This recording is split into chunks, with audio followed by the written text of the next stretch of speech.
Energy अच्छा है? Yes. ठीक है, तो उसी एनर्जी के साथ हमें पढ़ाई करेंगे, ठीक है? जी मैम। तो हम कल की क्लास में एक कविता पढ़े थे, पद्य पढ़े थे, और आज हम एक बहुत अच्छा स्टोरी पढ़ेंगे। स्टोरी तो लोग अच्छा लगता है ना? जी मैम। ठीक।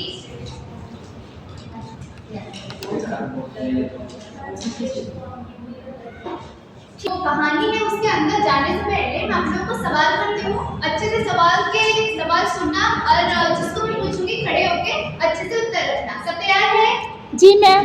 ठीक। तो मेरे पहले सवाल है, हमें फल फूल आदि कहाँ से मिलता है?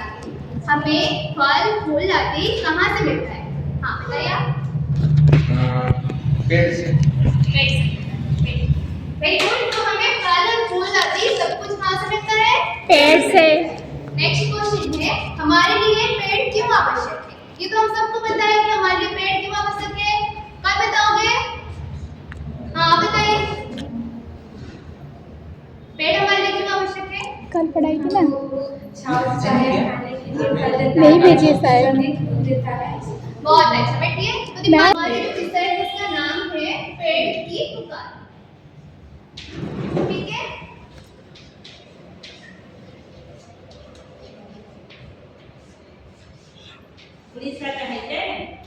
हम अभी पढ़ेंगे, तो आप लोग पहले बताइए, अगर पेड़ जो है वो तो बात नहीं कर पाते, अगर पेड़ बात कर पाते तो क्या बोलते? तो बता सकते हैं, पेड़ अगर बात कर पाते तो क्या क्या बोलते?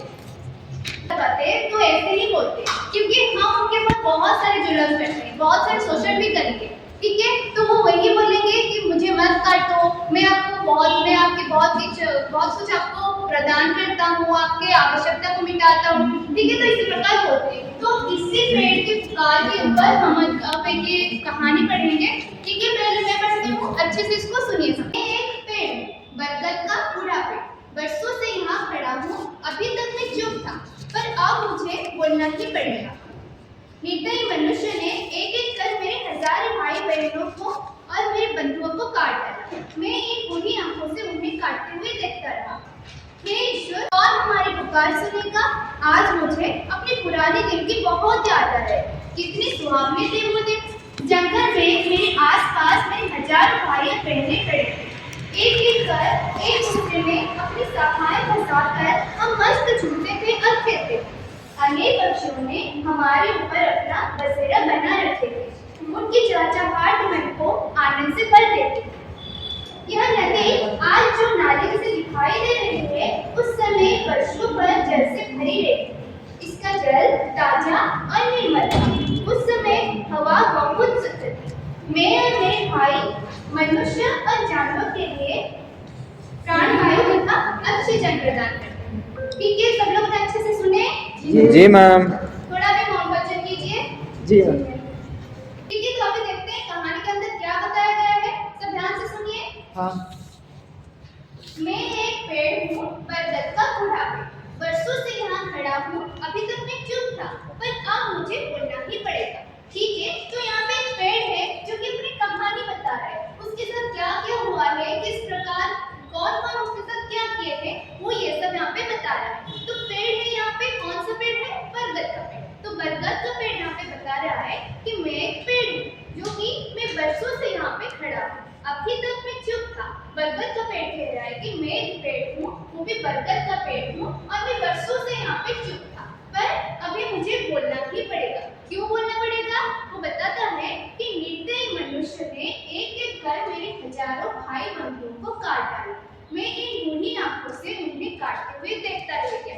तो वो बताता है, मनुष्य की निर्दयता के बारे में बताता है। ठीक है, तो अभी के समय में हम देखते हैं ना कि लोग जो यहाँ पे थे, अपने कुछ आवश्यकता को मिटाने के लिए, अपने घर बनवाने के लिए और अपनी कई शिल्प हो, कारखाना हो, ये सब कुछ बनाने के लिए क्या कर रहे हैं? जहाँ पे पेड़ देखो वहाँ पे काटे देते हैं। तो यहाँ पे एक बरगद का जो वृक्ष है, ये जो पेड़ है, वो अपनी ऊपर हो रहे जो जुल्म है उसके बारे में बता रहा है कि निर्दयी मनुष्य ने एक एक कर मेरे हजारे भाई और बंधुओं को किस प्रकार किस प्रकार काट डाला, और इसीलिए आज मुझे बोलने के लिए वो मनुष्य ने मजबूर कर दिए।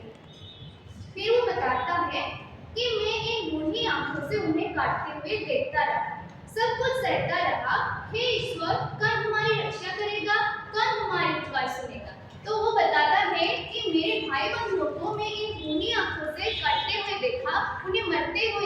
और मेरे सामने वो एक एक कर किस प्रकार कट गए मैं इन बुरी आंखों से देखते हुए रह गया। तो इसीलिए वो कह रहा है कि अभी ये सब जो हो रहा है ये सब बस मैं सहते जा रहा। तो अभी ईश्वर को वो पुकारते हुए कह रहे हैं कि अभी हमारी रक्षा कौन करेगा और ये कब तक चलता रहेगा और ये सब कुछ जो है ये मुझे कब तक सहना पड़ेगा। ठीक है, फिर वो आगे बताता है, आज मुझे अपने पुराने दिन की याद आ रहा है। कितने सुहावने थे वो दिन। जंगल में मेरे आसपास मेरे हजारों भाई खड़े थे। तो बरगद का वृक्ष जो है, बरगद का जो पेड़ है, वो क्या कर रहा है यहाँ पे अपनी पुरानी जो समय है, पुरानी जो दिन है, उसको यहाँ पे जो पुराने पल है उसको यहाँ पे वो याद कर रहे थे। तो याद करते हुए कह रहा है कि वो जो दिन था, मतलब मेरे पुराने समय में जब मेरे भाई और बंधु ने मेरे साथ थे, तो वो जो समय था कितने सुहावने था, कितने अच्छा था। क्यों अच्छा था? वो बताता है कि जंगल में मेरे आसपास मेरे हजारों भाई खड़े थे, एक दूसरे में अपनी शाखाएं फंसाकर मस्ती में झूमते रहते।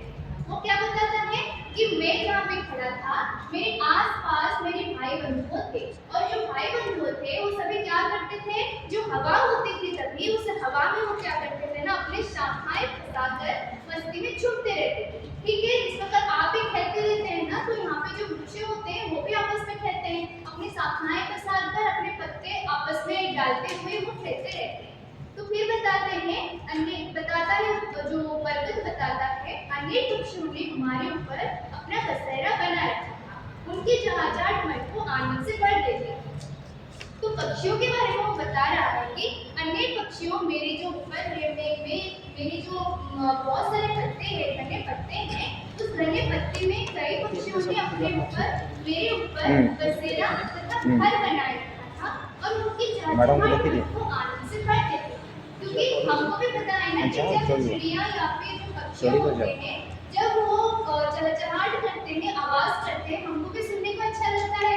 तो बरगद का जो वृक्ष है वो भी यहाँ पे बता रहा है कि जो पक्षियों है उनकी आवाज मुझे भी अच्छा लगता था। ठीक है, तो इसके अंदर अभी जो समानार्थी विलोप शब्द है उसको देखेंगे।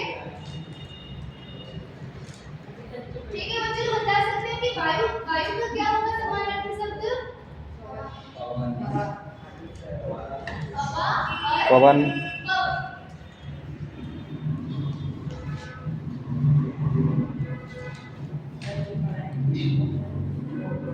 नेक्स्ट है लालच। लालच का मतलब बता सकते हो? लालच पानी किसका? ग्लोब। हाँ, लालसा और ग्लोब। लोभ।